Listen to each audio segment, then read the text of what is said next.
Now, Bruce, just look right into the camera lens right here and tell us your name, your age, and where you were born. My last name is Lee, Bruce Lee. I was born in San Francisco in 1940. I'm 24 right now.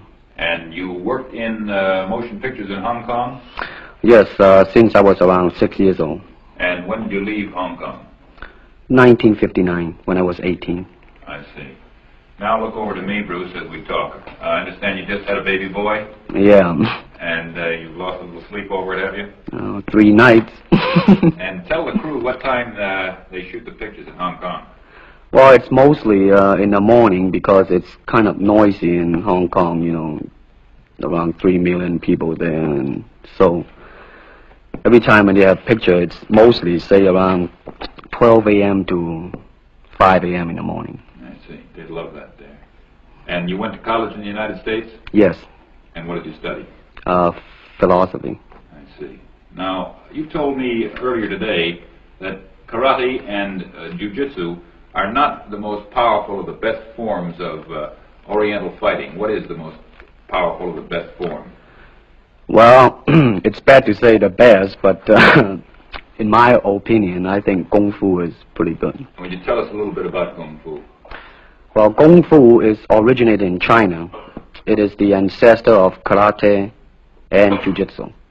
It's more of a complete system, and it's more fluid. By that I mean it's more flowing. There is continuity in movement instead of one movement, two movement, and then stop. Would you look right into the camera lens and explain the principle of the glass of water as it applies to Kung Fu?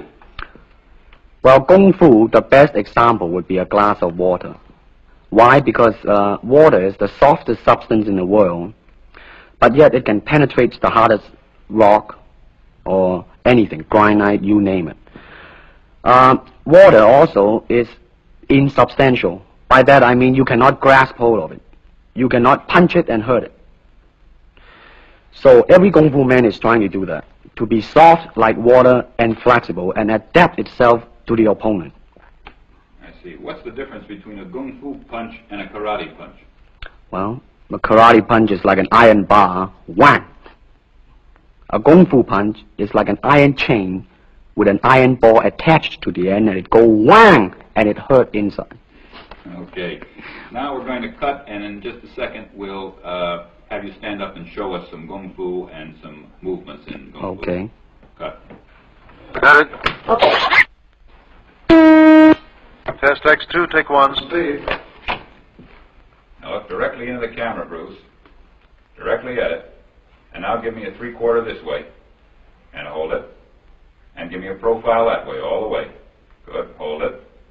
Now come back to a profile on the other side. And hold that. Give me a 3/4 on that side. And then give me right into the camera again. All right. Now the camera will pull back. And Bruce, first show me the movements in the classical Chinese theater. Classical Chinese Well, theater. you know what we talked about in the office. How they walk and how they start to move. Well, in Chinese opera, they have the warrior and then the scholar.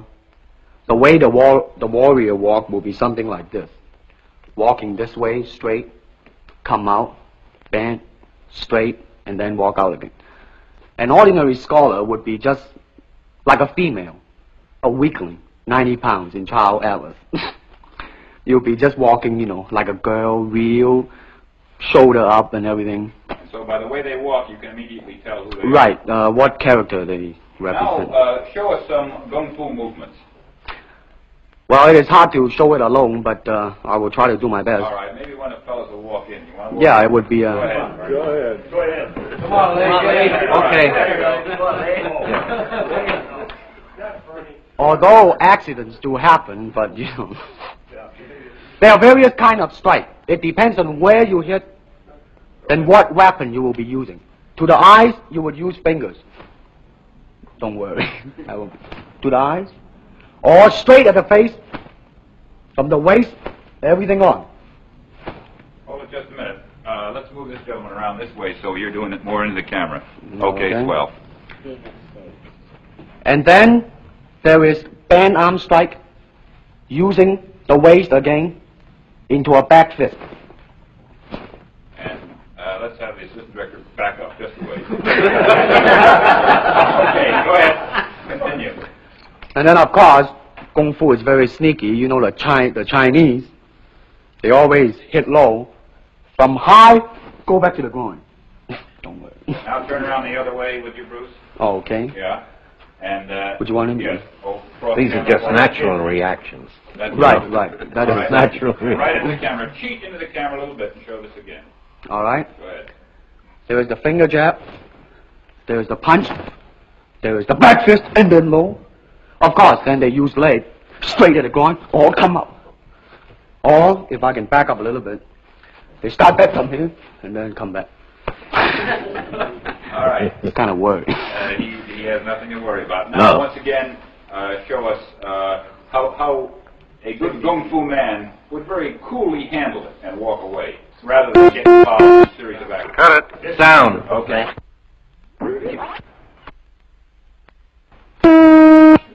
Test X2, take 2. Speed. Now, Bruce, so that we can clearly see what you're doing this time, we'll face the fact that there's nobody there. Show me now the difference between jiu-jitsu, which is long and involved, and Kung Fu, which is very quick if you have an opponent. All right, for instance, you will read it in a book, in a magazine and everything, that when somebody grab you, you will first do this, and then this, and then, thousands of steps before you do a single thing. Of course, these kind of magazine would teach you to be feared by your enemies and admired by your friends and everything. See? But in Kung Fu, it always involves a very fast motion. Like, for instance, a guy grabbing your hand. It's not the idea to do so many steps.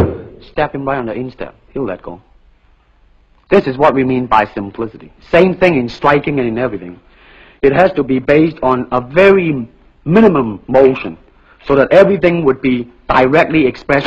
One motion, and he's gone. Doing it gracefully, not to go, yelling and jumping all over him, but to do Excuse me. Listen. Okay. Now, show me once again just a few movements there.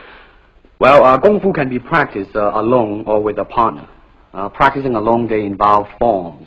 Some imitate a crane, a monkey, a praying mantis. This is a crane form. Start off.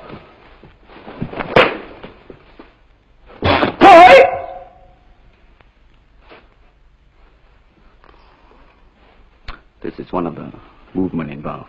Show us one more movement, and then we'll be all through. Okay, I'm glad to hear that. They have the tiger that start like a tiger, using claw to claw the face, or the beak of the crane to the eyes move.